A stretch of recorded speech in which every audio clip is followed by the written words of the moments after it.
What you know about rolling down in the deep? When your brain goes numb, you can call a mental freeze. When these people talk too much, put that shit in slow motion, yeah.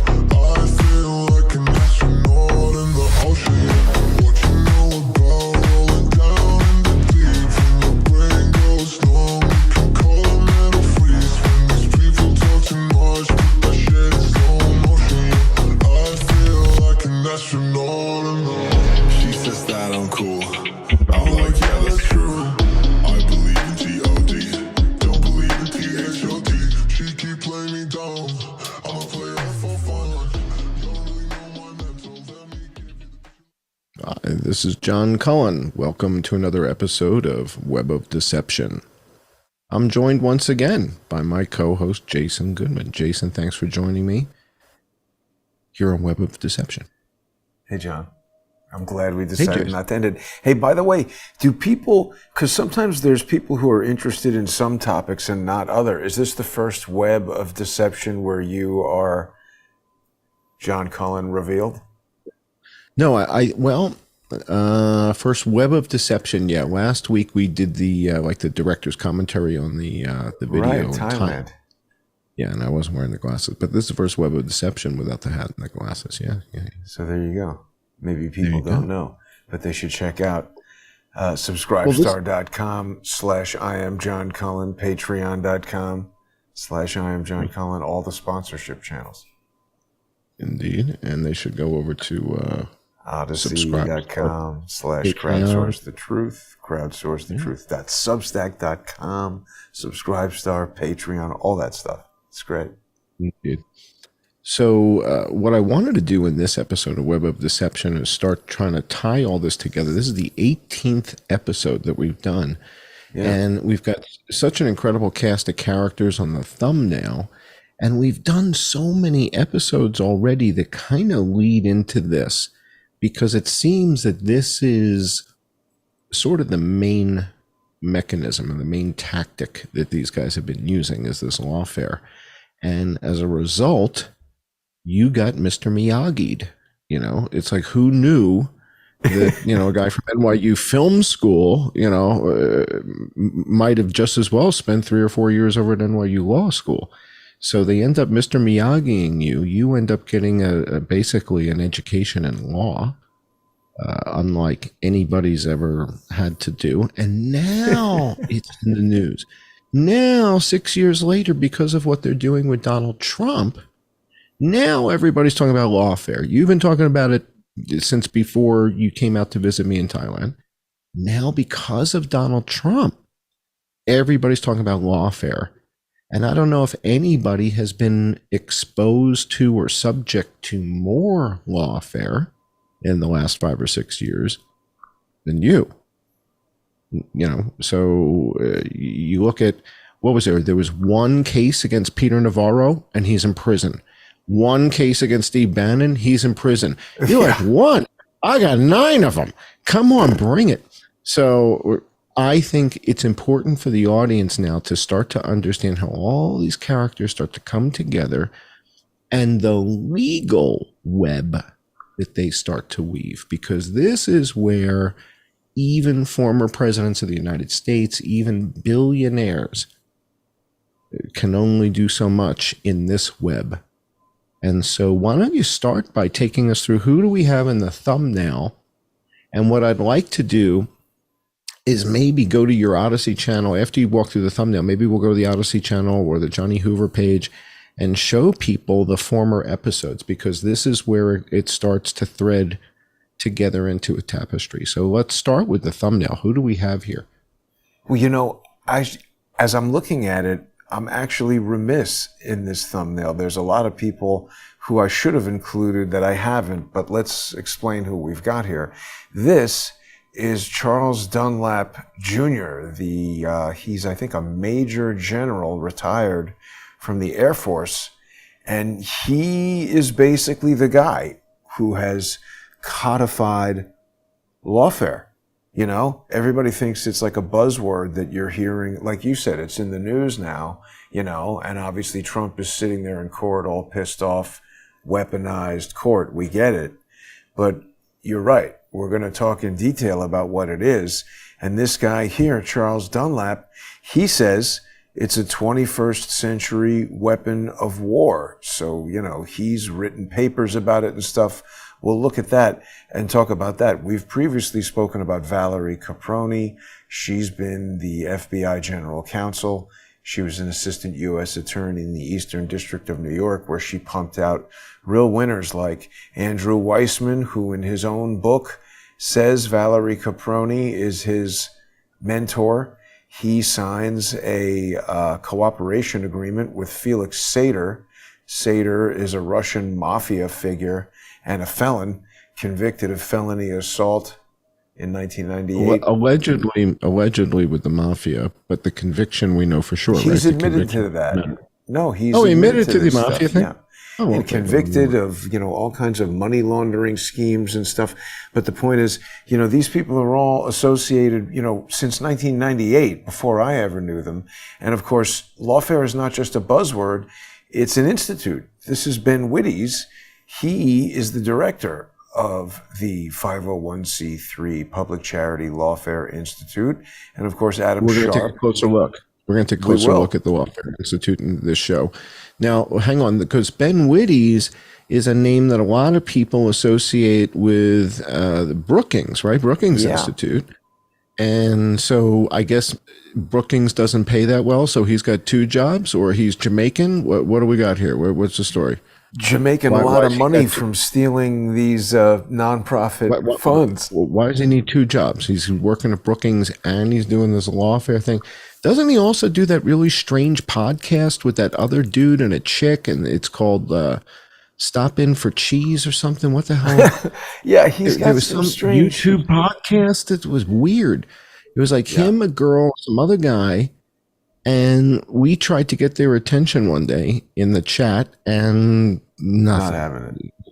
No, not interested in chatting with us. So I was just curious that he's got like all these different jobs. You know, you would think Brookings pays pretty well, but all right. So that it is the same, somehow a subdivision. I don't really understand how this relationship works, but the Lawfare Institute is somehow related to Brookings. We'll dig into it. We'll dig into that when we go to the patron-only portion. We'll dig into the Brookings and the Lawfare Institute relationship. It's just odd. I mean, watching Ben Wittes do these podcasts, it's just odd. Yeah. All right. Well, and Norm, moving on. I should have put Norm Eisen in there, but, you know, we've got Adam Sharp, of course, who's a practitioner of lawfare. Robert David Steele, who was my first entree to lawfare. He was assisted by George's brother, who, of course, is the court jester. Hang on. So people who don't know, Adam Sharp is the president of the National Academy Television Arts and Sciences, which are the people that give out the Daytime Emmy Awards and snubbed Susan Lucci for so long. And news and sports. They give a lot of fake ones to ESPN. Right. So the ESPN scandal, where ESPN was submitting just a bevy of names, that was Adam Sharp's organization. They were the ones who were making up the trophies for people that didn't really exist. And so that's another example of fake people. These aren't real people. They really weren't real people in the case of ESPN. But Adam Sharp not only worked at ESPN not only was involved in that with NATAS, but he used to be at Twitter. And when he was at Twitter, he was the political liaison, and I think dance partner with Barack Obama in the 2009 Tango Championships. It appears from the photo. So he's an interesting character. You'll talk about that lawsuit. We talked about that. I think that was the last session we did. The last Web of Deception was NATAS and Adam Sharp and all that. So for those of you that didn't catch that, we get into how the National Academy Television Arts and Sciences attempts to sue. Was it Jason or Multimedia Systems? We covered that. last time. But Right, what I want to get into that's this who time he is is. People don't recognize him. Yeah. The next guy is former quote unquote CIA, right? Robert David Steele. Hell And yeah. is he dead or alive? What is he? I do believe he has faked his death, but again, that's a whole He's other allegedly story. dead. He's Yeah, allegedly dead. dead. He's allegedly But dead. This is Robert David Steele, former CIA agent. Yeah. And that falls into lawfare too. But the funny thing is, I think we're going to, primarily be talking about how, I first discovered lawfare and how it really is the same people who are after President Trump that have been after me. And it's amazing how it came about, John, because do you know who Peter Smith is when I talk about him? I know that there was some controversy. I know that there was like a suicide scenario, and somehow, I guess Charles got looped or pulled. I don't know. I don't really know the story. I don't know who Peter Smith is, to tell you the truth. Right. See, it's that's like the thing. A lot of people takes me don't back know. It takes me back to Howard Stern. Who are you and why are you famous? It's like, who is this guy? Why does anybody care who's Peter Smith? This is a great episode for us to do and a great place for us to start. And this was my entree to lawfare, and I didn't even know it. So Peter Smith is a GOP operative. He's a Republican political operative. He was, according to this article written by Shane Harris on June 29th, 2017, Peter Smith was trying to raise funds to pay Russian hackers to get stolen Hillary Clinton emails. And he makes all these vague references to maybe kind of sort of knowing General Flynn. And the reason I know about this is because I met Charles on June 30th, 2017, at a meeting set up by, guess who? So we have this meeting with Charles on June 30th, 2017. And Charles let me check my understanding. We have a meeting. So this is you, George Webb, Charles Ortel, and Peter Smith? No. Okay. Peter Smith is dead already. Peter Smith dies May 2017, allegedly by suicide. And it does seem to be suicide. It might have been an assisted suicide. But Peter Smith is dead. I haven't heard anything about Peter Smith. We're having this first meeting with Charles, interview set up by George, and it's George, Trish, me, and Charles. First ever meeting with Charles, one day after this Wall Street Journal article is written by a guy named Shane Harris, who I've never met before, but Shane Harris calls Charles while we're all sitting down about to do this interview, and he's like a dick on the phone to Charles. And, Charles is not somebody who's into that. He's like, who the hell are you? Shane Harris is asking Charles, hey, what is your name doing on this document? Which we still haven't seen this document to this day. You're aware of this email that was sent by Benjamin Wittes to James Comey and Andrew McCabe, right? You've seen that. Yeah, we've shown that to the audience, but it's important for you to share that again, because this was a bit of a mind-blowing bit of evidence. I mean, I remember when you shared this with me, I was kind of knocked out of my chair and really wanted to stop and take it in. Like this was kind of pivotal. Why don't you go over this for the people who aren't familiar with this? Why don't you review this for a second? This is worth taking a minute. So this is a piece of evidence. See, people often refer to things that are sort of hearsay, which are not really evidence. This document has what's called a Bates stamp on it, and it's from the Senate Homeland Security and Government Accountability Committee. This is a piece of evidence from the FBI that the United States Senate has authenticated, and it's an email that's been sent initially from Benjamin Wittes, right here, who is a senior fellow and research director at the Brookings Institution. He's emailing James Comey. This is December 28th, 2016, while Peter Smith is still alive. And he's emailing Comey saying, hey there, blah, blah, blah. I have this document here that maybe you already know about it, but It purports to be a series of reports and dispatches by a private British intelligence company on Trump and Russia, and it's been given to him by the Wall Street Journal. He even mentions Shane Harris right here by name. And so he's talking all about the same exact document that Shane Harris calls to speak to Charles about on this very first day that I meet Charles.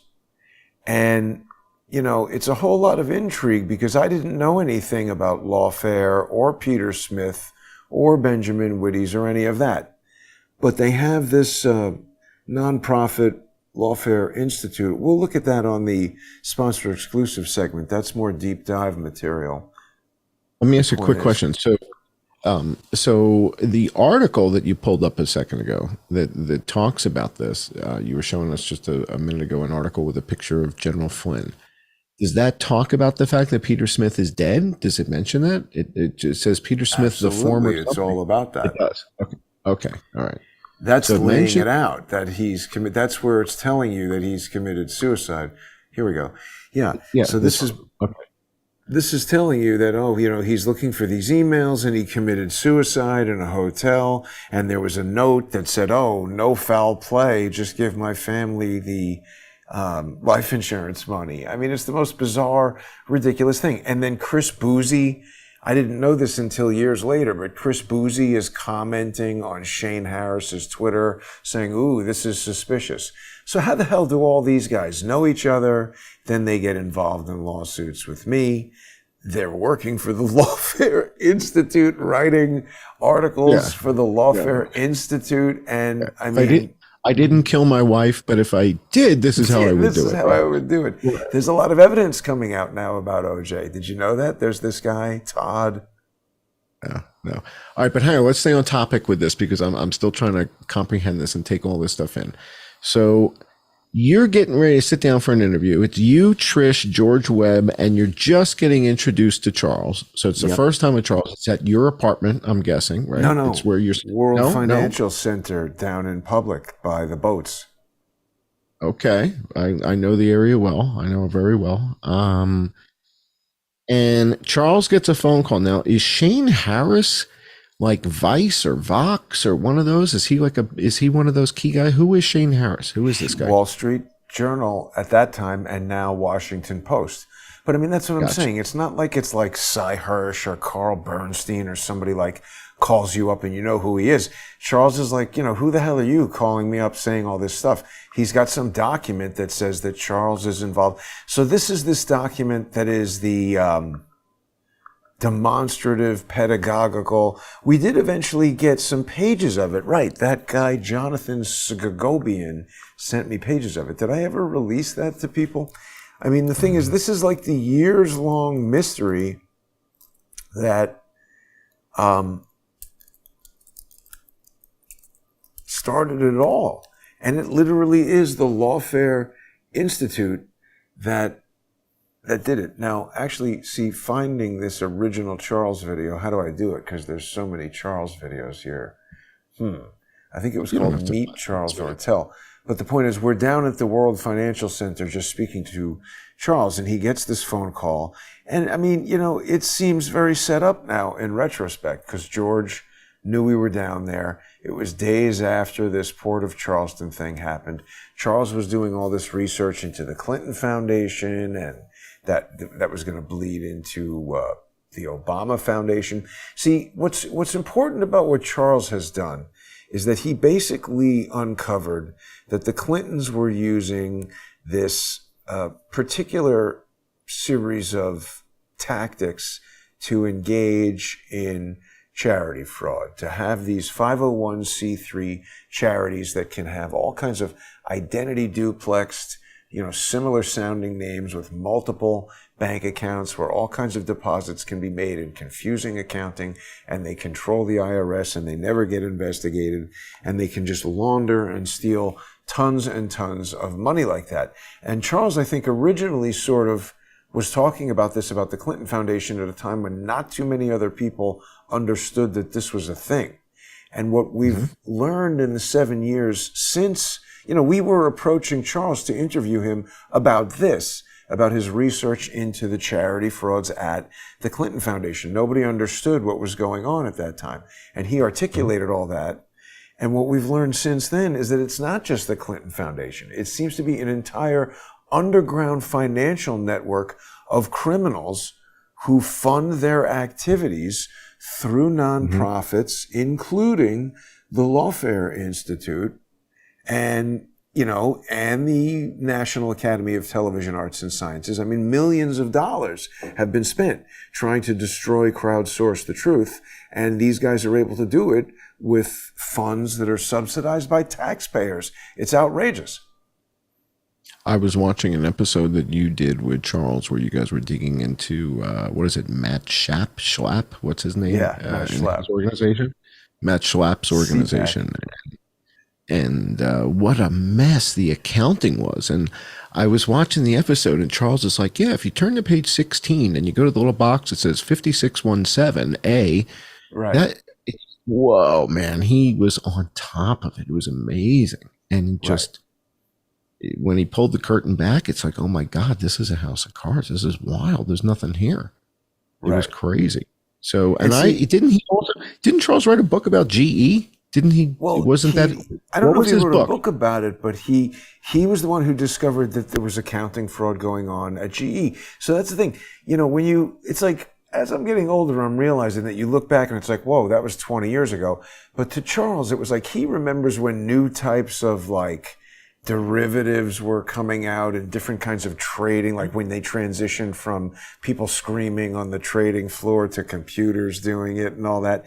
So, he sort of discovered these sort of things that we now all take for granted and understand how the financial, mechanism of how this money is being stolen. So he's really explained it very clearly now.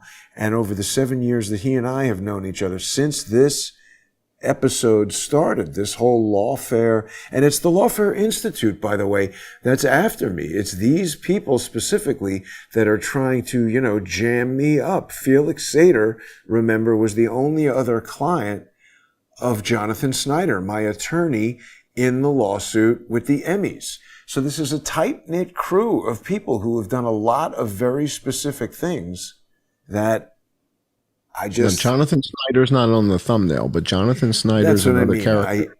Another character in the story, right? So put a lot more people on this thumbnail.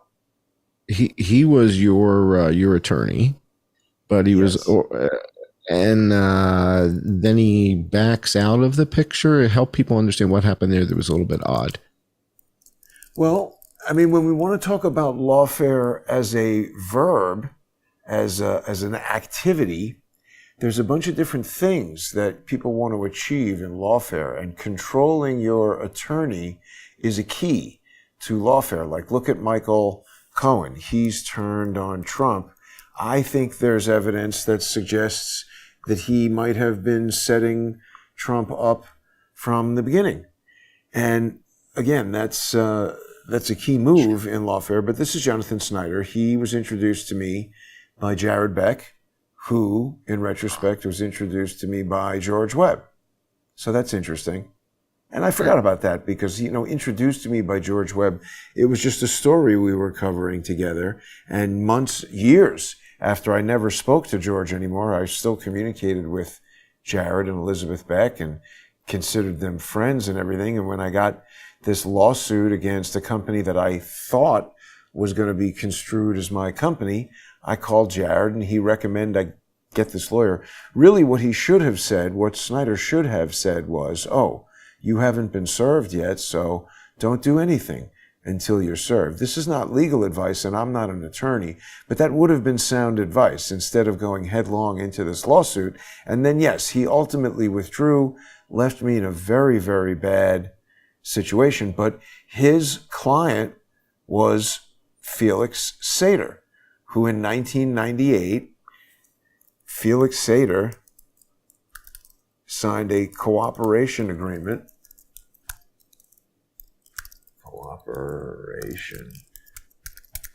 With Andrew Weissman, who, as I said, in his own book, says This is a criminal cooperation, criminal case from 1998, cooperation agreement signed with the Department of Justice, Andrew Weissman, supervising U.S. attorney, right there, Felix Sater, right there. All right, so help people understand the connection now between Andrew Weissman and Valerie Caproni. So Valerie Caproni, in the late 80s, was the head of the organized crime division in the U.S. Attorney's Office in the Eastern District of New York, which is Brooklyn and all that. And Weissman was also in that office as an assistant U.S. attorney. And he says in his book, she was his mentor. So he is the one signing the agreement with Sater, who is my attorney's client. Caproni today is the judge in the Lawfare case from the Emmys against me. And, this all started because I was investigating, Ben Wittes and all this stuff about Peter Smith. But Robert David Steele launches a lawsuit, right? So you've got the Robert David Steele lawsuit. You got Ben Wittes coming at you from the flank. And then there's the whole story with the Devin Nunes attorney and how that guy gets represented Robert David Steele. That's Stephen Biss. He was representing Robert David Steele. I mean, it's a convoluted network of crazy people. I mean, Biss is another one that must have sort of, you have to put something around Biss. Biss is the attorney for Devin Nunes, the former head of the Congressional National Security something. I mean, how could this have happened so close to the port of Charleston and not be somehow related to that as well? All these people are related to all these things, and this is 2 weeks after the port of Charleston. George sets up the meeting. I'm more interested in to me, that's less pointed than the fact that this story is printed by the Wall Street Journal. And there's so much more to that. Charles is getting the phone call the next day from Shane Harris, the author of the Wall Street Journal article, is calling Charles Ortel 24 hours after publishing as Charles Ortel is sitting with you. Well, not only that, then... You're telling me that wasn't orchestrated by George? Well, hang on.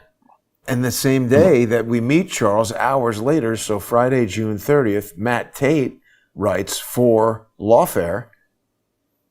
He's writing about that time I got recruited to collude with the Russians. So he is corroborating the Shane Smith. Who's Matt Tate? This is Matt Tate. He's a fellow at the Lawfare Institute. He's a guy who works for Ben Wittes. He's a British GCHQ retired. Former. Right, that's what he says.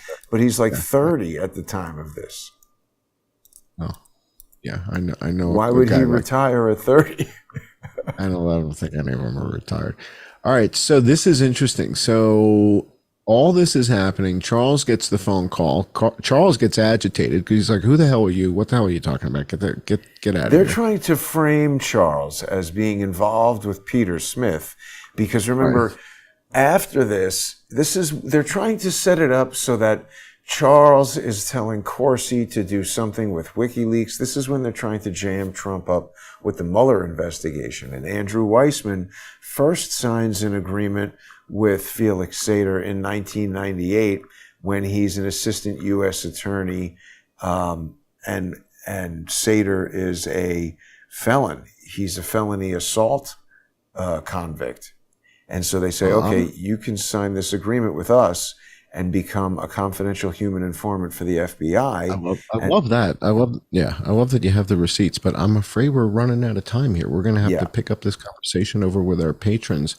For those of you who are not yet a patron, this is an unbelievable story here. You're talking about the former general counsel at the FBI, who's now a judge, and her entire Weissman was also general counsel at the FBI, 2 former general counsels, and the handoff to Baker. It goes Caproni, Weissman, Baker in general counsel at the FBI.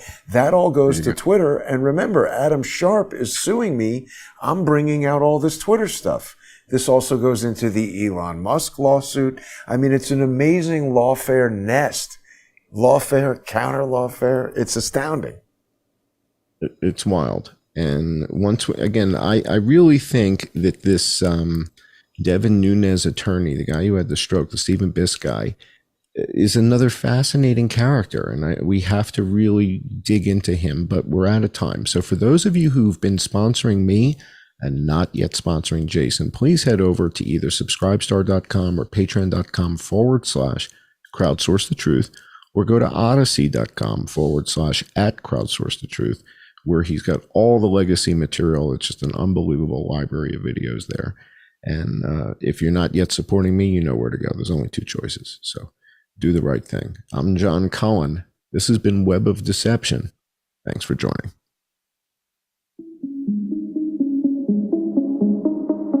It's one small step for man. What you know about rolling down in the deep? When your brain goes numb, you can call a mental freeze. When these people talk too much, put that shit in slow motion. Yeah, I feel like an astronaut in the ocean. What you know about rolling down in the deep? When your brain goes numb, you can call a mental freeze. When these people talk too much, put that shit in slow motion. Yeah, I feel like an astronaut in the ocean. She says that I'm cool. I'm like, yeah, that's true. I believe in G-O-D. Don't believe in T-H-O-T. She keep playing me down. I'ma play her for fun. You don't really know my mental. Let me give you the picture like stencil. Falling down in the drought. No flow rain was pouring down. See that pain was all around. See my mom was kinda loud. Didn't know which way to turn. Flow was cool, but I still felt burned. Energy up, you can feel my surge. I'ma kill everything like this bird. It's one small step for man. What you know about